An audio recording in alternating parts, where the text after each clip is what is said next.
এই শ্রমিকদের দিবসে আজকে উপস্থিত আছেন বাংলাদেশ গার্মেন্টস এন্ড শিল্প শ্রমিক ফেডারেশনের আশুলিয়া থানা কমিটির নেতৃবৃন্দ, আরো উপস্থিত আছেন নিরাপদ কাঠগড়া ইউনিয়ন কমিটির নেতৃবৃন্দ, আরো উপস্থিত আছেন আমাদের বাংলাদেশ গার্মেন্টস এন্ড শিল্প শ্রমিক ফেডারেশনের কেন্দ্রীয় কমিটির সাধারণ সম্পাদক, আরো উপস্থিত আছেন কেন্দ্রীয় কমিটির সদস্য সচিব।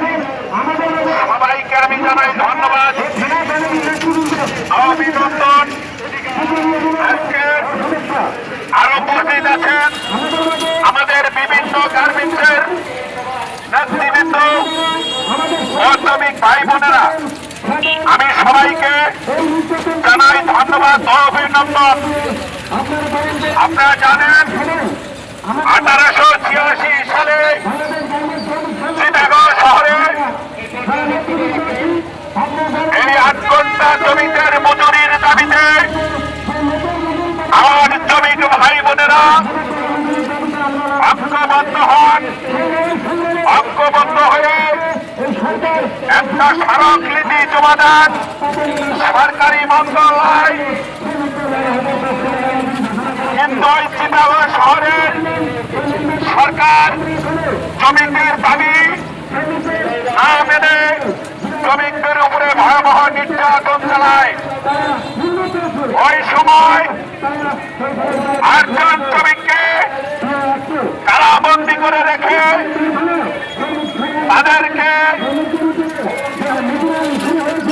তাদেরকে শাস্তি প্রদান করা হয়, ফাঁসি কার্যকর করা হয়।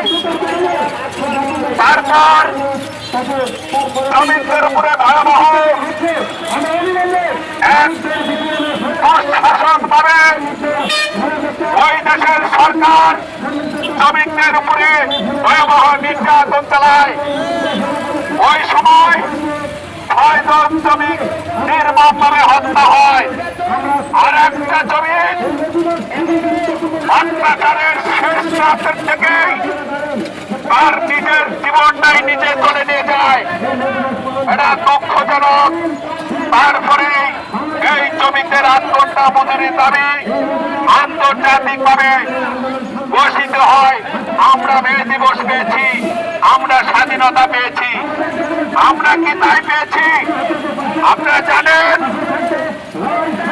এখনো আমাদের বাংলাদেশে অনেক গার্মেন্টস শ্রমিকরা 8 ঘন্টার দাবিতে 8 ঘন্টা নিয়মে থাকলেও তারা 12 ঘন্টা ডিউটি করায়। 12 ঘন্টা ডিউটি করে বলে জেনারেল ডিউটি তোমাদের 12 ঘন্টা। তাহলে এখনো পর্যন্ত সেই চিটাগং শহরের আইন আমাদের বাংলাদেশে এখনো আছে।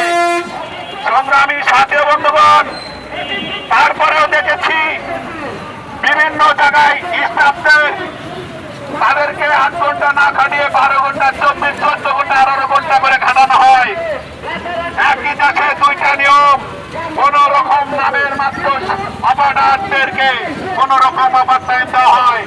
যদি 20 ঘন্টা হয় সেই 5 ঘন্টা কেটে দেওয়া হয়। 15 ঘন্টা প্রদান করা হয়। শ্রমিকরা বুঝতে পারে না, তাদেরকে ব্যাংকে প্রদান করা হয় বেতন, বুঝতে পারে না। এই যে একটা চুরি, এই যে একটা নির্যাতন। শ্রমিকদের এমনি জীবন মানুষ চলে না। আজকে গ্যাস থাকে না, বিদ্যুৎ থাকে না। শ্রমিকের যে জিনিস পণ্য বহন কিনতে যেতে যায় সেই জিনিসটার দাম, যে জিনিসের দাম ছিল 5 টাকা, সেই জিনিসের দাম হয়েছে 15 টাকা। শ্রমিকদের জীবন মান চলে না। আজকে সরকার আপনি বেতন বাড়িয়েছেন 12,000, 12,500 টাকা। আমরা দাবি জানিয়েছিলাম 24,000 টাকা। আমরা সেটা তো বাস্তবায়ন হয় নাই। এই 12,500 টাকাও এখনো অনেক ফ্যাক্টরিতে বাস্তবায়ন করে নাই। আমরা দেখতে পারি বিভিন্ন ফ্যাক্টরিতে একটা চিঠি ইস্যু করে শ্রমিকদেরকে বের করে দেওয়া হয়। শ্রমিকদেরকে বের করে দিয়ে তারা বলে যে এটা বাড়ির থেকে চলে আসে নাই। এইভাবে করে তাদেরকে বরখাস্ত করা হয়। বরখাস্ত করে যাতে এই শ্রমিকদের কোনো পাওনা না দেওয়া হয়। আজকে এই যে একটা পায়তারা, এই যে একটা এখনো আজকে শ্রমিকদের উপরে কিভাবে নির্যাতন হচ্ছে আমরা জানি। আসলে আছে আপনারা জানেন এখন পর্যন্ত ফ্যাক্টরিতে বের করে দেওয়া হলেও তাদেরকে পাওনা দেওয়া হয় না। আমি জোর দাবি জানাচ্ছি বিভিন্ন ফ্যাক্টরিতে মেয়েদের উপরে ইস্টারকার করা হয়, তাকে তিস্কারা করা হয়, বিভিন্ন ভাবে নির্যাতন করা হয়। এই নির্যাতন বন্ধ করুন, এই নির্যাতন বন্ধ করুন। শ্রমিকটা কিন্তু ঘরে বসে থাকবে না, সময় মধ্যে কিন্তু ফুসে উঠবে। আপনারা দেখেছেন এই যে আসলে শ্রমিকটা সব কিছু পারে।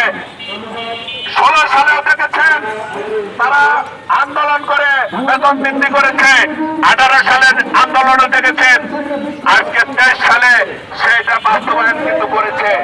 সেটাই হোক, আমরা চাই সুন্দরভাবে আজকে গরমের দিন এই পর্যায়ে সংগ্রামী সাথী বন্ধুগণ, এ পর্যায়ে আমাদের আজকের এই আলোচনা সভা এই